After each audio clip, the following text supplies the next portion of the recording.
Yes, children, good morning. Now we have axiom number 6.1.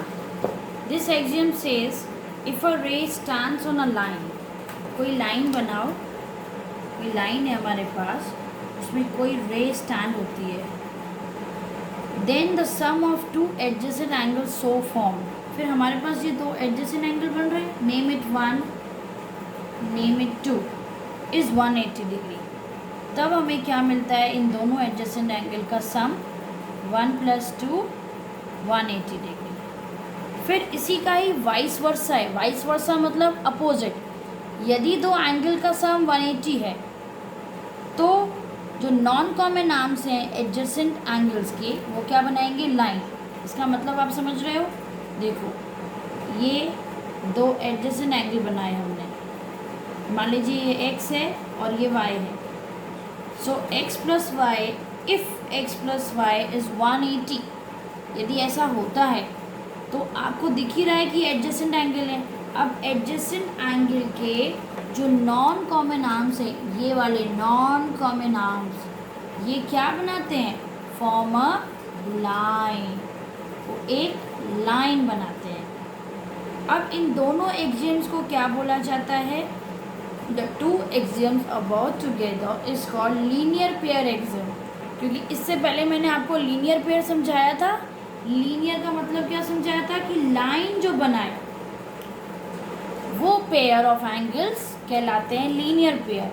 बस उन्हीं को इन्होंने एक्सियम्स में दिखा दिया और एक स्टेटमेंट दे दिया कि कोई भी रे खड़ी होती है लाइन पे तो उस लाइन को दो एंगल्स में डिवाइड कर देती है और वो एंगल्स एडजेसेंट भी होते हैं और उन दोनों एंगल्स का सम क्या मिलता है, 180. तो ये दोनों एक्सियम्स क्या हैं, एक दूसरे के वाइस वर्सा हैं.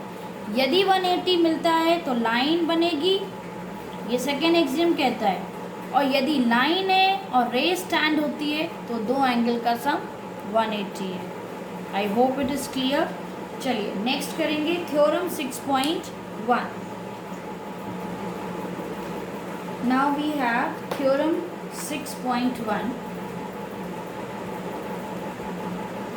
which you already know, जो मैं आपको एक्सप्लेन कर चुकी हूँ पहले ही. फिर भी अब ये स्टेटमेंट में आ गया, एक थ्योरम में आ गया है. If two lines intersect each other then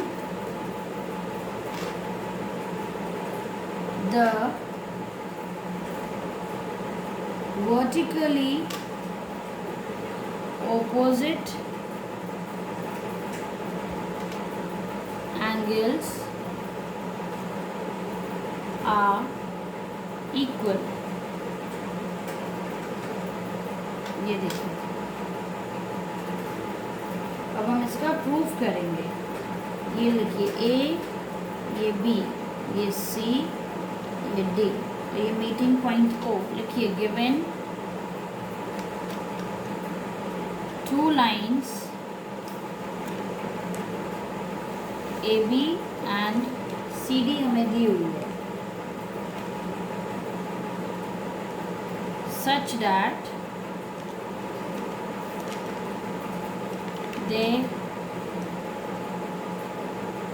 intersect each other at O.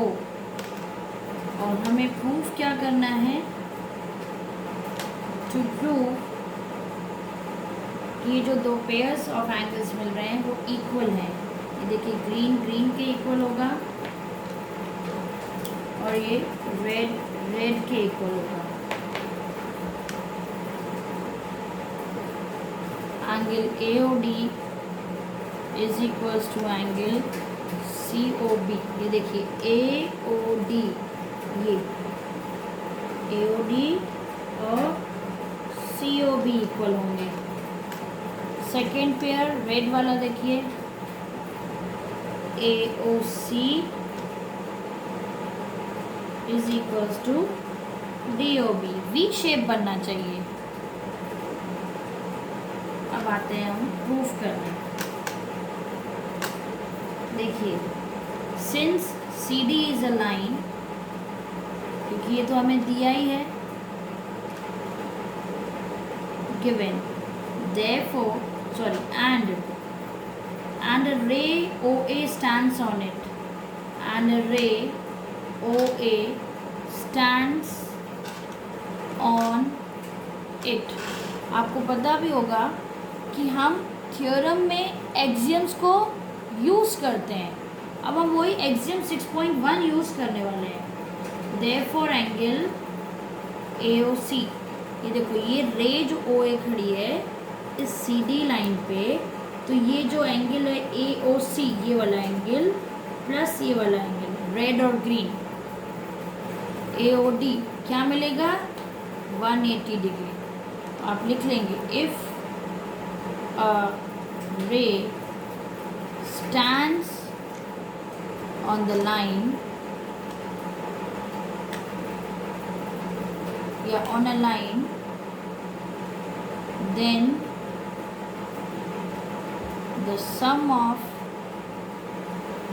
angles so formed, जो एंगल्स बने उनका सम क्या होगा 180 degree. Second thing, similarly A B is also a line, उस पर कौन सी रे खड़ी है ओ डी खड़ी है. ठीक है, इसको अब आप मार्क कर दीजिए इक्वेशन 1. अब मैंने गिवन टू प्रूफ ये मिटा रही हूँ, आई एम रबिंग. इसके बाद आप लिखोगे यहाँ पर also A B is a line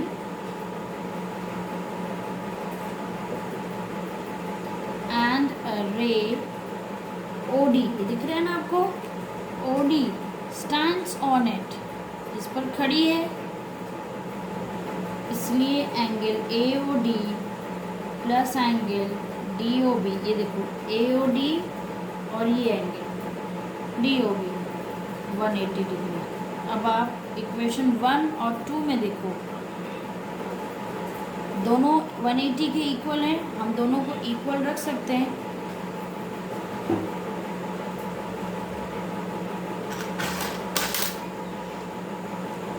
Now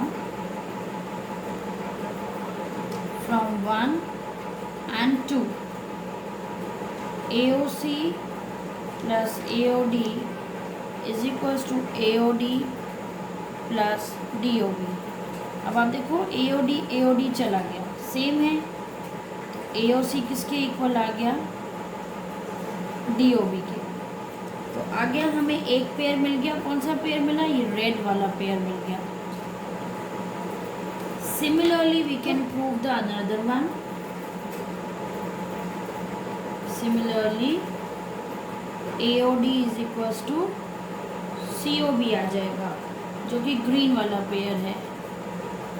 okay, and now last में हम क्या लिखते हैं, हेंस प्रूव्ड, या फिर लिखते हैं QED का मतलब होता है क्वेड इरैड डेमोन्स्ट्रेट, हमने प्रूफ कर दिया. चलिए अब करते हैं एक्सरसाइज 6.1.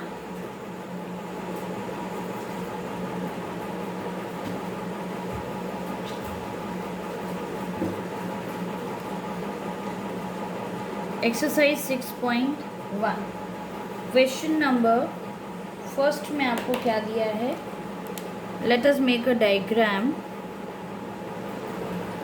AOB, ये दिया है CD और एक ये रे है OE. ओके, पहले हम क्या लिखेंगे, given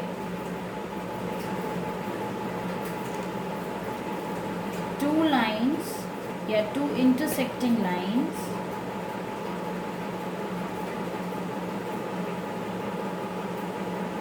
AB and CD at O, और दूसरा क्या दिया है, ये फर्स्ट ये second. AOC plus BOE is equals to 70 degree. Third दिया है BOD is equals to 40 degree.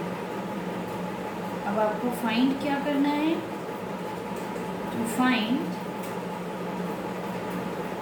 BOE और रिफ्लेक्स एंगल COE। अब हम करेंगे सॉल्यूशन।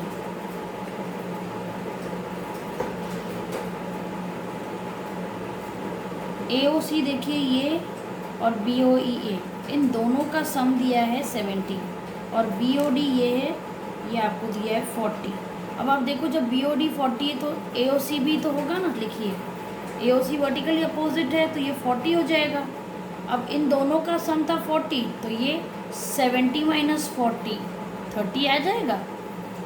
अब हम करते हैं, चलिए, since AB and CD intersecting lines हैं एट O, तो वर्टिकली अपोजिट एंगल्स इक्वल होंगे। AOC is equals to BOD। Reason क्या है, वर्टिकली ऑपोजिट एंगल्स, तो इज इक्वल्स टू 40 डिग्री। इसको अंडरलाइन कर दीजिए, हाईलाइट कर दीजिए। अब सिंस या एंड करके लिखिए, AOC plus BOE is equals to 70। क्यों, ये हमें गिवन है। ये जो रीज़न लिखते हैं हम ब्रैकेट में लिखेंगे आप। AOC 40 है, BOE हमें फाइंड करना है, तो BOE आ गया 70 माइनस 40 यानी 30।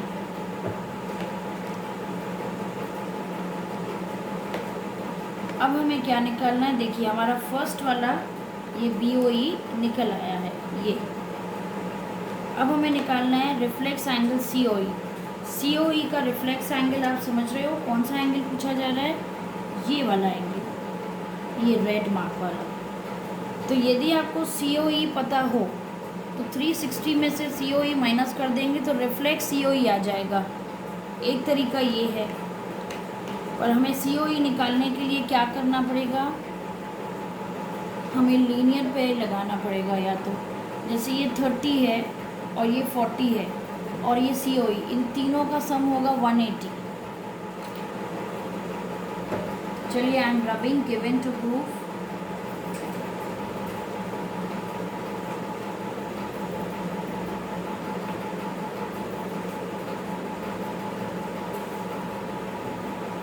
Since AB is a line, therefore angle AOC plus COE plus EOB is equals to कितना आएगा, 180 डिग्री। AOC 40 है, COE we don't know, plus EOB अभी हमने निकाला 30।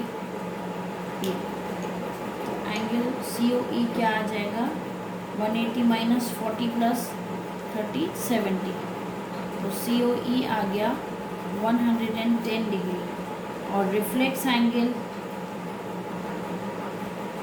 COE क्या मिलेगा, 360 माइनस 110 052, तो रिफ्लेक्स एंगल आया हमारा 250 डिग्री। ठीक है,